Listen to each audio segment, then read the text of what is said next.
मनापासून अभिनंदन करतो, त्यांना खूप खूप शुभेच्छा देतो।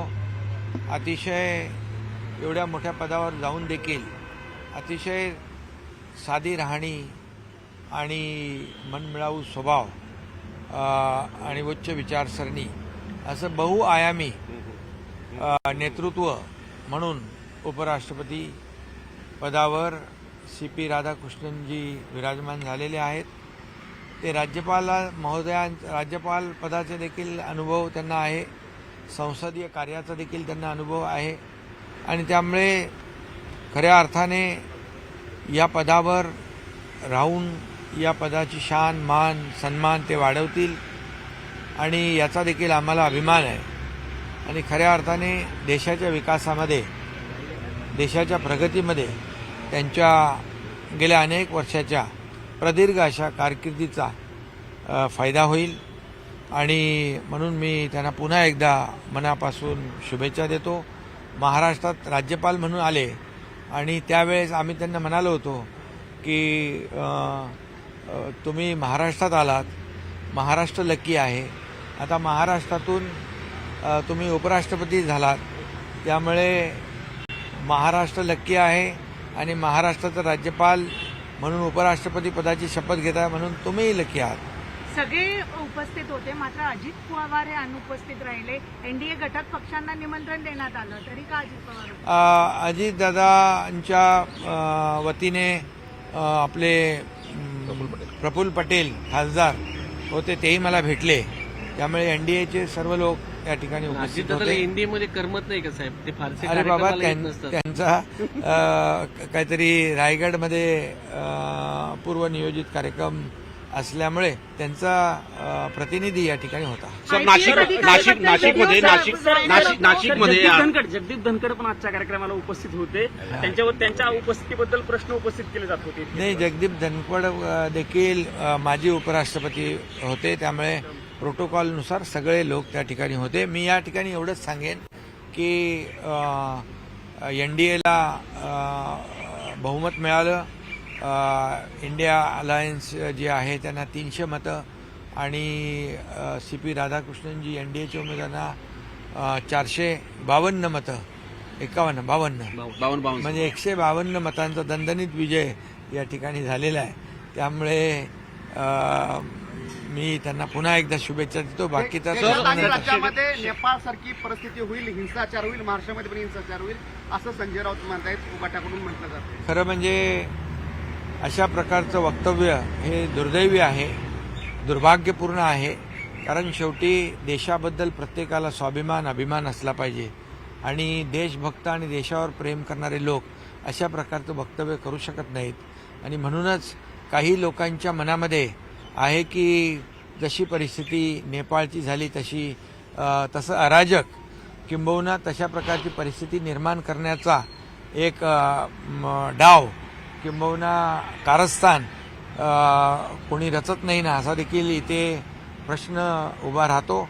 म्हणून खऱ्या अर्थाने अशा प्रकारचं दुर्दैवी वक्तव्य करणारा कोणी असेल देशाप्रती, या देशामध्ये ही आपली लोकशाही आहे, लोकशाही प्रगल्भ लोकशाही आहे आणि ही भारताची जी काही लोकशाही पद्धत आहे ती अतिशय मजबूत आहे। भारतरत्न डॉक्टर बाबासाहेब आंबेडकरांनी या भारताची घटना लिहिली आणि म्हणून या आपल्या भारतामध्ये अशा प्रकारची दुर्दैवी घटना कधी होणे शक्य नाही। एक प्रकारे अशा प्रकारचं मनातले भाव बोलून दाखवण्याचा प्रयत्न काही लोक करतायत, कारण लोकशाहीमध्ये त्यांना जनतेच्या मतांवर निवडून येता येत नाही। मग अशा प्रकारचा प्रयत्न करून पाहण्याची त्यांची मनशा आहे का, हा देखील विचार करण्याची आवश्यकता आहे। आणि म्हणून अशा कुठल्याही व्यक्तीवर ज्याने देशविघातक देशामध्ये अराजक पसरवण्याचा प्रयत्न करणाऱ्या कोणत्याही व्यक्तीला या ठिकाणी त्याच्यावर कठोर कारवाई झाली पाहिजे आणि ही घटना दुर्दैवी आहे। सर, नाशिकमध्ये आज जनआक्रोश मोर्चा काढला जात आहे, शिवसेना उद्धव बाळासाहेब ठाकरे पक्ष आणि महाराष्ट्र नवनिर्माण सेनेच्या। तुम्ही आता दिल्लीतलं विचारा ना, दिल्लीमध्ये काय? कर्नाटकमध्ये काँग्रेसचं सरकार आहे, त्या ठिकाणी छत्रपती शिवाजी महाराजांचं मेट्रो स्टेशनला नाव आहे, त्याचं नाव आता सेंट मेरी करण्याचा प्रस्ताव कर्नाटक सरकार आणत आहे। हे दुर्दैवी आहे, खरं म्हणजे इंग्रज गेले त्याला 75 वर्ष झाले आणि आता इंग्रजांची आठवण इथं पुसून ठेवण्याची आवश्यकता नाही आणि त्यामुळे छत्रपती शिवाजी महाराज हे नाव होतं ना. छत्रपती शिवाजी महाराज हे फक्त महाराष्ट्राचं नाही तर आराध्य दैवत नाही तर संपूर्ण देशाचं आराध्य दैवत आहे. त्यामुळे प्रत्येकाने या ठिकाणी जाणीव ठेवून हे काम केलं पाहिजे. अन्यथा छत्रपती शिवाजी महाराजांचे जे काही शिवभक्त आहेत त्याला जशाच तसं उत्तर देतील. छगन भुजबळ नाराज आहेत. छगन भुजबळ नाराज आहेत. छगन भुजबळ नाराज आहेत. ते म्हणतात की मराठा समाजाला स्वतंत्र आरक्षण नकोय का, कारण 10% जे आरक्षण दिलेलं आहे ते रद्द करायला पाहिजे असा सवाल त्यांनी मराठा समाजातील आणि सगळ्या नेत्यांना तो खरं म्हणजे महायुती सरकारने जेव्हा मी मुख्यमंत्री होतो त्याही वेळेस मराठा समाजाने आंदोलन केलं. मनोज जरांगे पाटील यांनी त्याही वेळेस जे जे काय केलं ते नियमानुसार केलं, कायद्याच्या चौकटीत बसून केलं.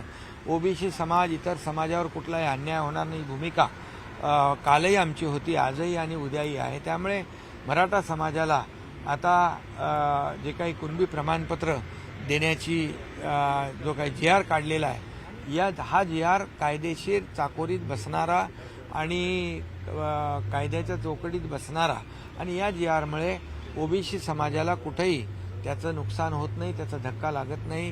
ही भूमिका आजही आमच्या सरकारची आहे. सर्व समाजाला सोबत घेऊन पुढे जाण्याची भूमिका आहे. नितीन गडकरी सांगतात पैसे देऊन माझ्या विरुद्ध सोशल मीडियावर एक कॅम्पेन केलं गेलं इथेनॉलच्या विरोधात.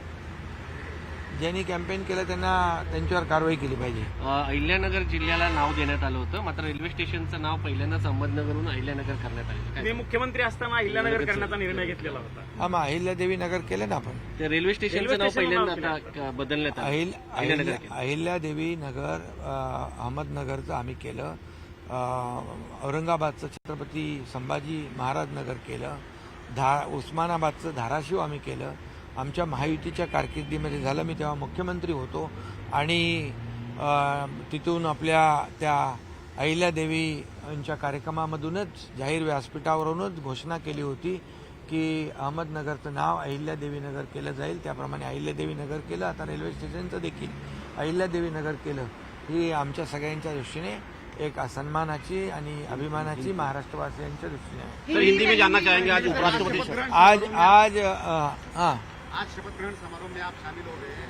आज बहुत ही NDA के लिए पूरे भारतवर्ष के लिए बहुत ही खुशी का दिन है और गौरव का दिन है.